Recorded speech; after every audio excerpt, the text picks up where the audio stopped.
গ্রামে যখন চলে যাই তখন একদম ফ্রিজ ফাঁকা করে রেখে যাই, আবার যখন চলে আসি ফ্রিজ তো ফাঁকাই থাকে, ঘর বাড়িও অপরিষ্কার থাকে। তাই অনেক ঝামেলা হয়ে যায় সব কিছু পরিষ্কার পরিচ্ছন্ন করা, বাজার গুছিয়ে রাখা, রান্না বান্না করা, মানে একটু হলেও হিমশিমের মধ্যে পড়ে যেতে হয়, তাই না আপুরা? একটু কমেন্টস করে বলিয়েন। হাই এভরিওয়ান, আসসালামু আলাইকুম। সবাই কেমন আছেন? আশা করি সবাই খুব ভালো আছেন। বাজার শেষ হয়েছে, মাছ থেকে শুরু করে সবজি কিছু নাই, তাই সব কিছু নিয়ে আসছে আর কি। এখানে 3-4 প্রকারের মাছ নিয়ে আসছে, ওগুলো ফ্রিজে রাখছি। আর দেখেন এগুলো কেটে দিছে ভাই, এগুলো একটু সিলে দিবে না? সিলে তো দেয়নি, আবার ছোট ছোট করে পিস করেও কেটে দেয়নি। এখন এগুলো এই যে কেটে কেটে রাখতে হবে, কারণ এগুলো আর সিলাবো যে আমার কাছে ছাই নাই, পিছলে দৌড়ায়।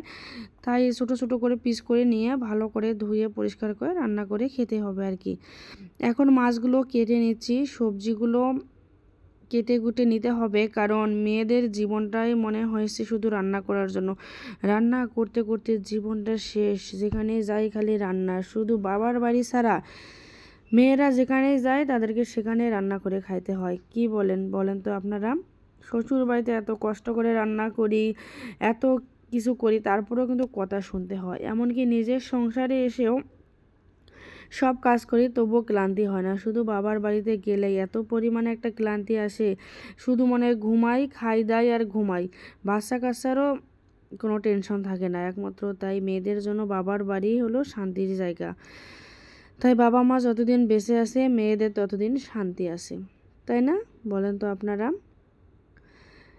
এই মাছগুলো কেটে নিচ্ছি, আর আমি আপনাদের সাথে যে গল্প গুজব করতেছি, এটা ছিল বাইম মাছ। আর এই বাইম মাছ খেতে কে কে পছন্দ করেন সেটাও কিন্তু কমেন্টস করে জানাবেন। এই তো গ্রাম থেকে এসে মনে করেন এত পরিমাণ একটা ঝামেলা হয়, আমার বাচ্চার স্কুল তো যাইতে হয়, কারণ এখন বাবার বাড়িতে যে 2 দিন যে একটু থাকবো বেশি করে সেটাও থাকতে পারি না, শুধু বাচ্চার স্কুলের জন্য। কারণ বাচ্চা কাচ্চা স্কুলে দিলে এত পরিমাণে যে মায়েদের কষ্ট হয়, সেটা যে মায়েরা বাচ্চাকে স্কুল নিয়ে যায় সেসব মায়েরাই বলতে পারবে। অনেক কষ্ট হয়, তাই অনেক খিদা লাগছে কাজকর্ম করতে, এখন আবার ভাত খেয়ে নিচ্ছি।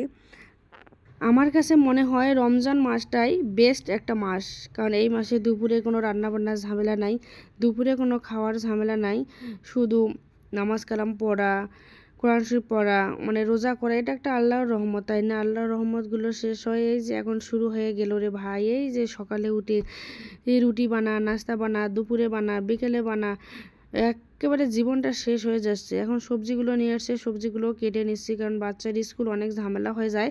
তাই আমি রাত্রেই সব কাজ কেটে বাছে নিয়ে নেই, আর সকালে আর কি রান্না করি। এভাবে সারা জীবন অসম্পূর্ণ, কারণ বাচ্চার স্কুলে সকালে এত কষ্ট করে সব কাজ করা সম্ভব হয় না। যদি আজকের এই ভিডিওটি আপনাদের কাছে ভালো লাগে অবশ্যই লাইক, কমেন্টস আর শেয়ার করবেন। আর আজকে প্রথম এবছরের সজনা